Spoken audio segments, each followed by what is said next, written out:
beauty queen who represented Iraq in Miss Universe 17 and served alongside the U.S. Army as a volunteer translator in the Iraq War, is gearing up to launch a run for Congress with a focus on fighting against the woke progressive wing of her own party. Sarah Edon is now a proud and legal American citizen and joins us now. Thanks for getting up with us this morning. Tell us a little bit about your story and how it drove you to America and really to how it's now pushing you to push back on this woke agenda. Well, thank you so much for having me and giving me this opportunity to speak.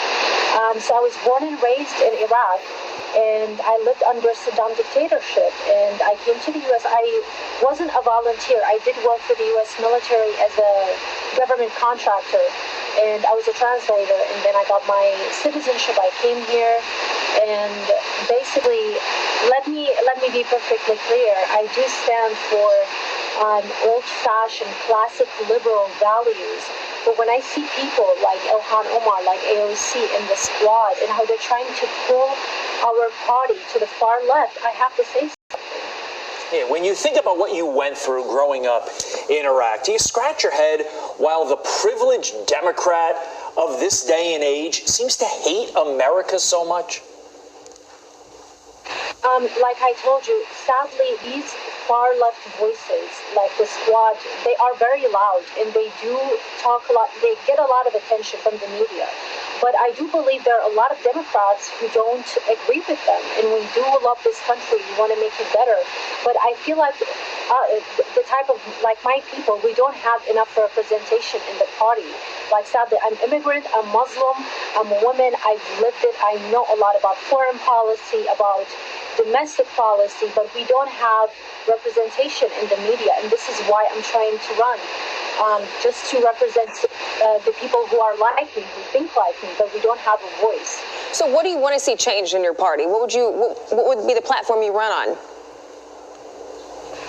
So, for example, like when I look at these voices, what they're pushing for, like their policies, it doesn't make any sense to me whether it's foreign or domestic. We have a lot of problems, especially in California. I live in Los Angeles. I'm in Jeleno. The current problems that we have, whether it's the inflation or the high crimes, these are the things that we need to be focusing on right now. So with that in mind, how would you sort of refocus your party into answering the calls of the American people, what the American people actually want on a day in and day out basis?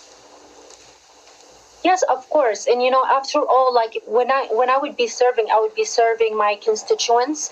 And of course, I have to address their concerns and the problems that we have in our district, in our city, in Los Angeles.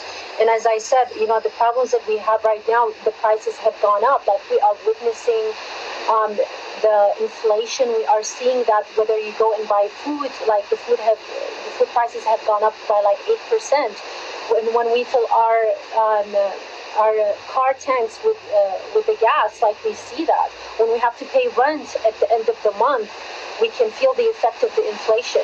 The security situation, what's going on, the crime rates that are going up in Los Angeles, like you can see that as well. Like the Los Angeles Police Department, they have reported there's a rise in crime. We had, only in 2022, we had 200,000 crimes, over 200,000. That's an increase by 11% from the previous year. So we have serious issues that we need to work on, especially in Los Angeles. Sarah, you're obviously a proud American. So what makes you so proud? Of course, the privilege that I have here. I think a lot of people, they don't recognize that because they did not have the hardships that we had. Being an immigrant, coming from Iraq, living under dictatorship, having absolutely no voice, no rights, and I can even voice my concerns. I came here treated as an equal to every person that I meet on the street. I have a voice, I have a platform. I can say anything I want without the fear of being killed or executed. There are a million reasons to be a proud American, and sadly, I think a lot of people, they take it for granted. But hopefully, we can awakening the people. We can remind them that why we need to be proud Americans and try to fix the country. Like for me, one word that I hear that really scares me, and I hear it a lot from the far left, it's the dismantle of the system. I feel like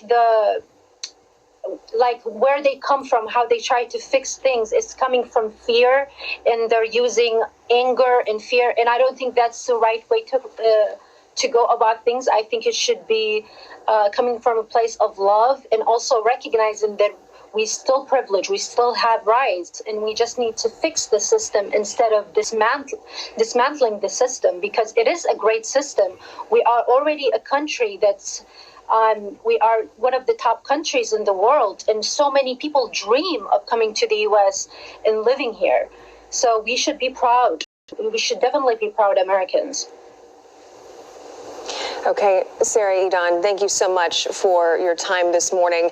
And being a former Miss USA competitor myself, I know how competitive you are. So good luck to you with all of your endeavors. We appreciate it.